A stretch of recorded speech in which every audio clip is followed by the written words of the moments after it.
a mysterious temple in Karnataka, where the melodious tune of Lord Krishna's flute can still be heard today.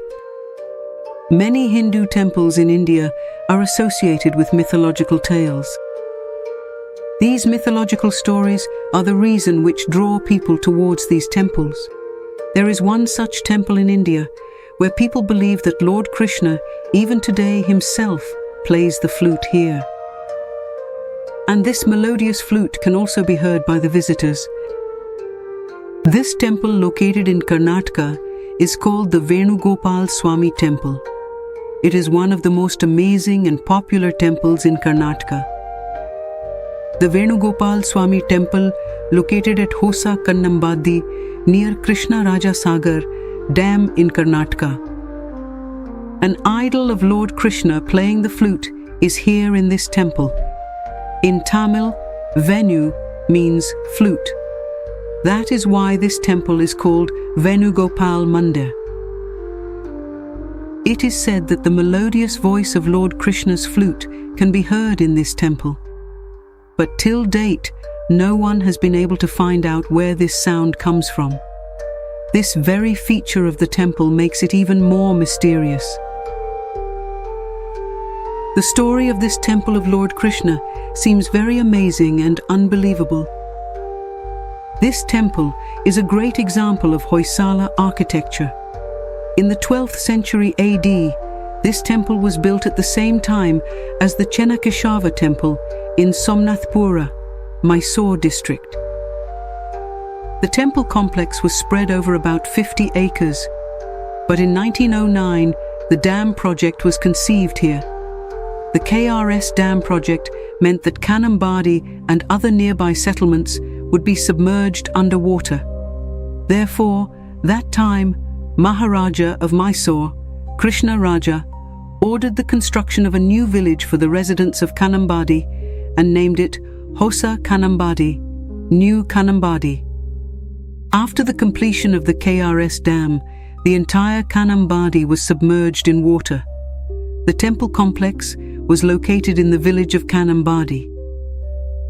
However, the Venugopala Swami Temple complex and two other temples, namely Keneshwar Temple and Kalama Temple, that had to be left behind. By 1930, the first phase of the dam was completed and all those three temples were submerged. The main idol of Venugopala Swami, Lord Krishna playing on flute as a cowherd, was shifted to a new temple in the rehabilitated village before the submersion. The temple remained submerged in water for over 70 years. However, the temple would resurface whenever the water levels in the reservoir dropped, typically during drought years. So, the Kodai Foundation decided to relocate the temple, and its relocation, restoration and renovation was completed in the year 2011. The temple is one of the most prominent and ancient temples in South India. Devotees come here in large numbers to have devotional darshan. It is said that Lord Krishna's flute can be heard here. It is said that Lord Krishna used to play the flute with a herd of cows at this place, which is why the sound of the flute can always be heard from this temple.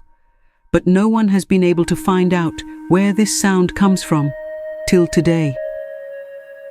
A grand chariot festival is organized in this temple with great pomp and show in the month of May, which adds bright colors to the temple's culture and civilization. Jai Shri Krishna. Subscribe to our channel, Namaste Nani, to hear more such mysterious stories of India.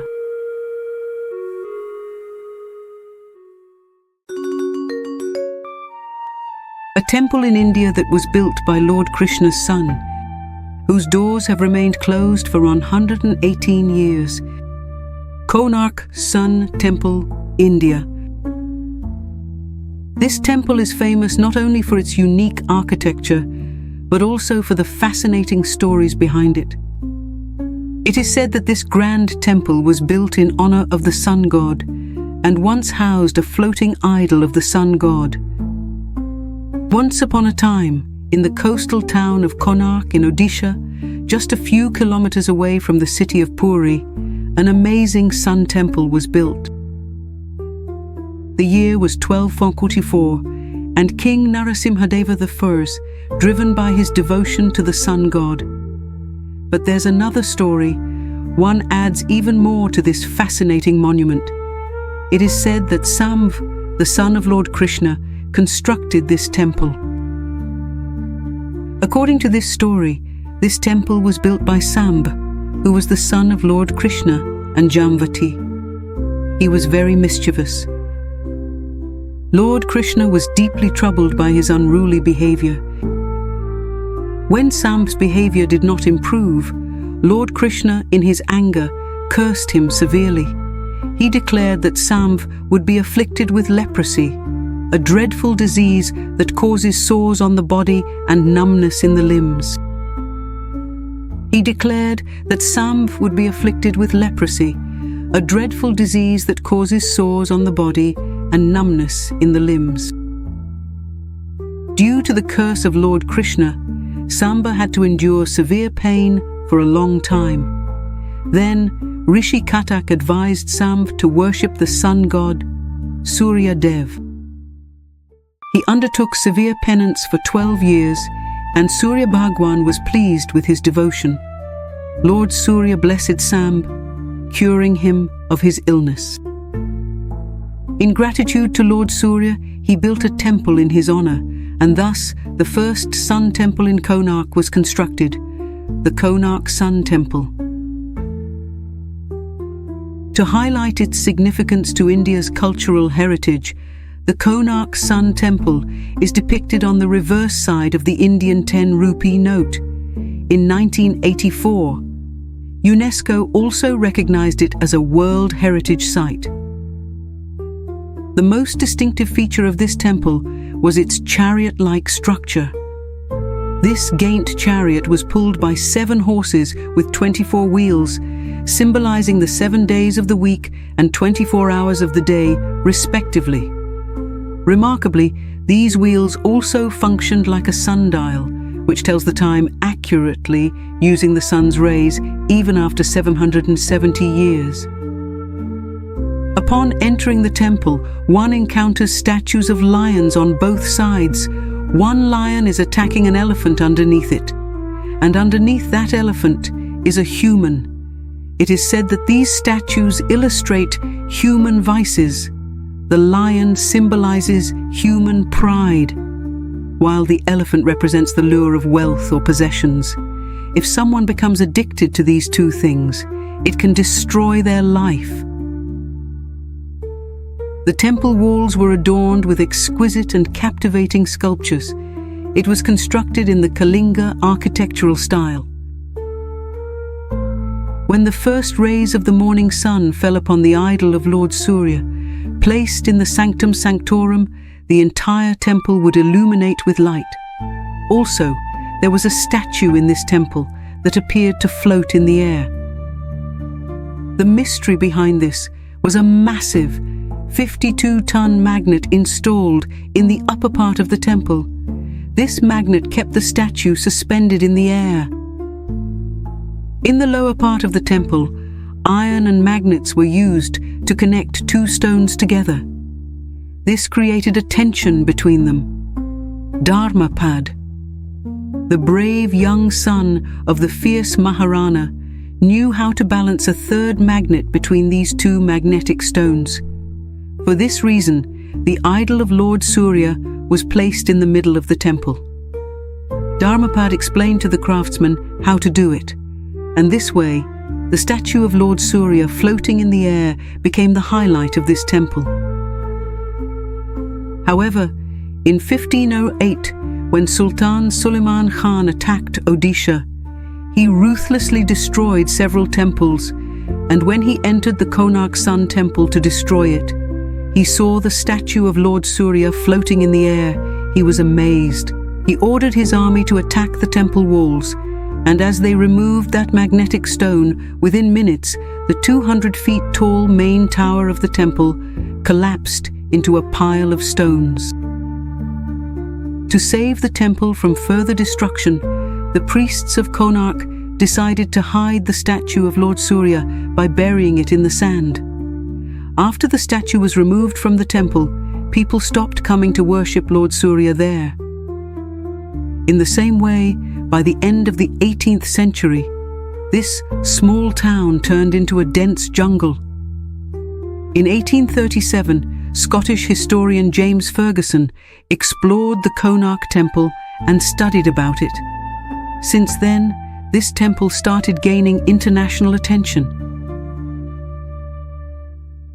In 1900 CE, British Post-Governor John Woodburn began the restoration and conservation of this temple, transforming it into a cultural site.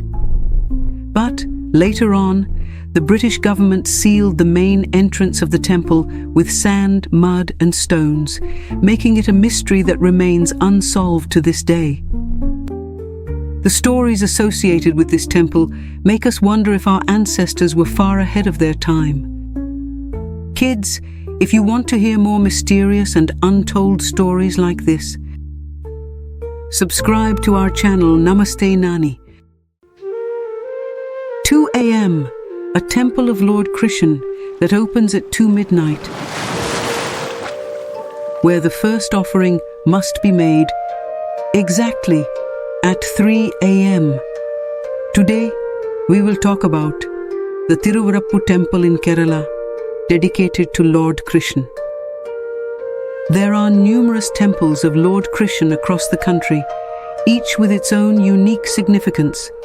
However, the Thiruvarppu Sri Krishna Swami Temple stands out as unique and extraordinary. The idol of Lord Krishna here has 4 hands, and the face of the idol is towards the west. It is believed that this famous temple is approximately 1500 years old. In India, during an eclipse, all temples across the country remain closed. Neither worship takes place, nor offerings are made to the deities. But the Thiruvarppu Temple is a bit different. It is said that once, on the day of a solar eclipse, this temple was kept closed like all other temples.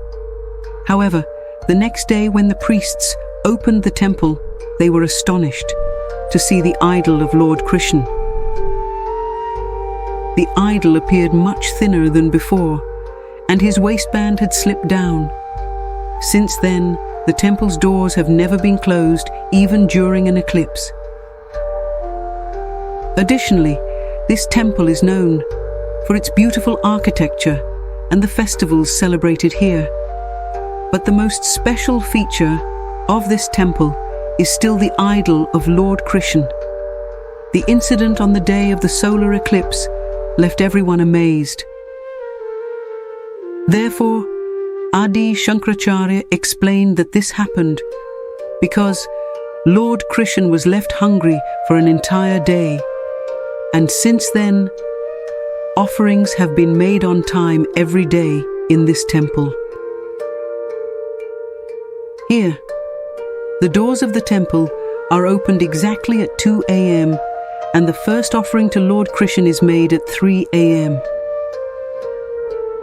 Because of this, the priests carry a hammer along with the temple keys, so that if the key fails to open the door, they can immediately break the lock with the hammer and enter the temple.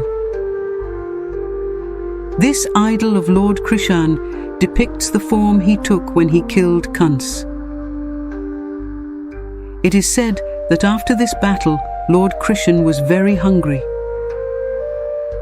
There are many stories associated with the idol of Lord Krishna established in this temple, but the most popular one is about the sage Bilvamangal Swamiyar. It is said that around 1500 years ago, sage Bilvamangal Swamiyar was crossing the sea, but his boat got stuck at one point. He tried to move it, but the boat remained stuck, so he got down into the water. Suddenly, all the water at that spot dried up. and he saw a 5-foot-tall idol of Lord Krishna. He placed the idol in his boat and continued the journey. After some time, upon reaching the village of Thiruvarppu, he placed the idol at a spot and went to have a bath. When he returned and tried to lift the idol, it wouldn't move at all. And today, at that very spot, stands the Thiruvarppu Sri Krishna Swami Mandir. It is believed that when the Pandavas were going into exile, they prayed to Lord Krishna to give them a statue so that they could feel his presence with them during their journey. So Lord Krishna himself gave them this statue. During their exile, the Pandavas worshipped this statue for 14 years. When the Pandavas completed their exile, the fishermen of the jungle where they used to stay requested them to leave this idol of the deity with them. Seeing the devotion of the fishermen, Pandavas established the idol in their village. The fishermen worshipped this statue for many years, but suddenly they started facing many troubles. Then the sage advised them to immerse the statue because they were not able to worship Lord Krishna properly. For many years, the statue of Lord Krishna remained submerged in water, and then after many years, sage Bilvamangal found it. Jaya Shri Krishna. If you want to continue listening to the stories of such mysterious temples, subscribe to our channel. Namaste Nani.